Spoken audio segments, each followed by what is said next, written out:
Tarihin en büyük peygamberlerinden biri olan Hazreti Musa, Mısır'dan çıkışını halkıyla birlikte gerçekleştirmiştir. Ancak ona dair en büyük gizemlerden biri. Mezarı neden kayboldu? Bütün dünyada milyonlarca insan tarafından sevilen ve saygı duyulan bir peygamberin mezarının kaybolmuş olması gerçekten tesadüf mü? Hem de yüzyıllardır. Peki ya, Hazreti Musa'nın mezarının yeri bilinçli olarak mı gizlendi? Bu sır perdesi aralanabilir mi?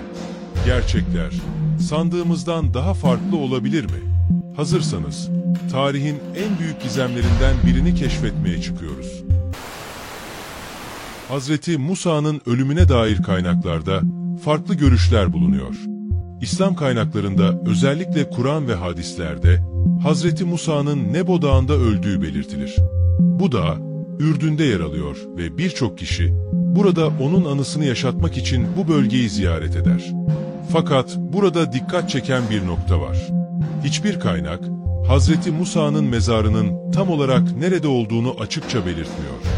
Tarih boyunca, büyük liderlerin ve peygamberlerin son anları genellikle büyük bir önem taşır. Ancak Hazreti Musa'nın hayatının son günleri birçok bilinmezle doludur. Kutsal metin olan Tevrat'ta bu konu hakkında şöyle bahsedilir. Hazreti Musa, İsrailoğullarını Mısır'dan çıkarıp yıllarca çöllerde yol aldıktan sonra nihayet vaat edilen toprakların sınırına kadar ulaştı. Ancak ilginç bir şekilde Tanrı ona bu topraklara giremeyeceğini bildirdi.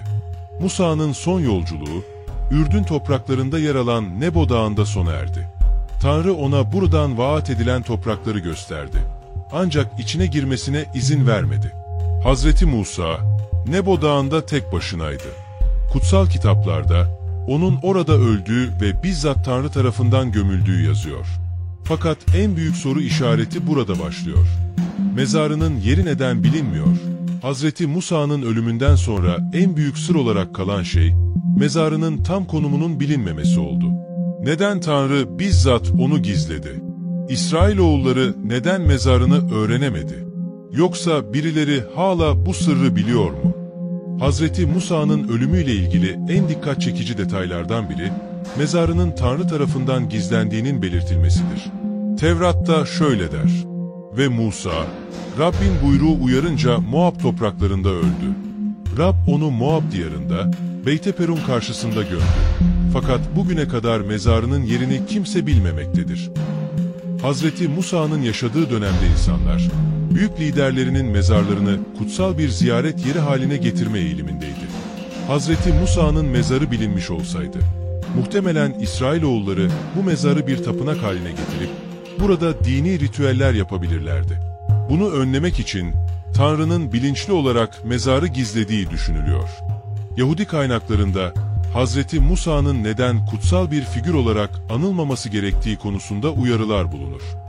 Peki ya Hazreti Musa'nın mezarı aslında bir yerlerde saklıysa ve belli bir grup insan bu sırrı biliyor ama açıklamıyorsa? Komplo teorilerine göre, Hazreti Musa'nın mezarı, Yahudi mistik geleneklerine göre kayıp ahit sandığına yakın bir bölgede olabilir.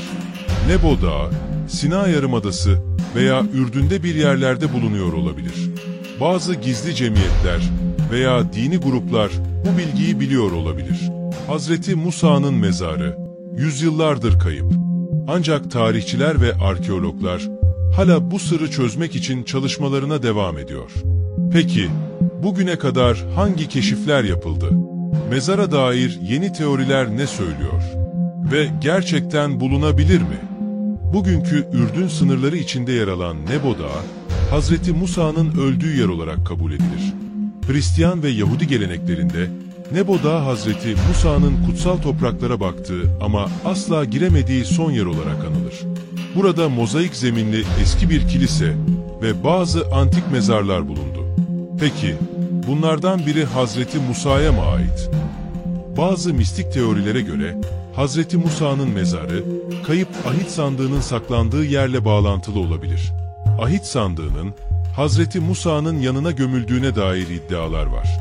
Eğer doğruysa, bu sadece bir mezar değil, tarihin en büyük kayıp hazinelerinden birinin saklı olduğu yer olabilir. Eğer mezar bulunursa ne olur? Gelin bir an için mezarın bir gün keşfedildiğini hayal edelim. Bu, tarihin en büyük arkeolojik keşiflerinden biri olurdu. Dünya çapında büyük bir yankı uyandırırdı. Ama bu, kutsal bir sırrın açığa çıkması anlamına mı gelir? Bazı teologlara göre, Hazreti Musa'nın mezarının bulunması, dini dengeleri değiştirebilir. Peki, sizce Hazreti Musa'nın mezarı gerçekten bir gün bulunabilir mi? Yoksa bu sır, tarihin derinliklerinde sonsuza dek saklı mı kalacak? Düşüncelerinizi yorumlara yazın ve tartışmaya katılın. Eğer bu tür gizemli tarih içeriklerini seviyorsanız, videoyu beğenmeyi ve kanalımıza abone olmayı unutmayın.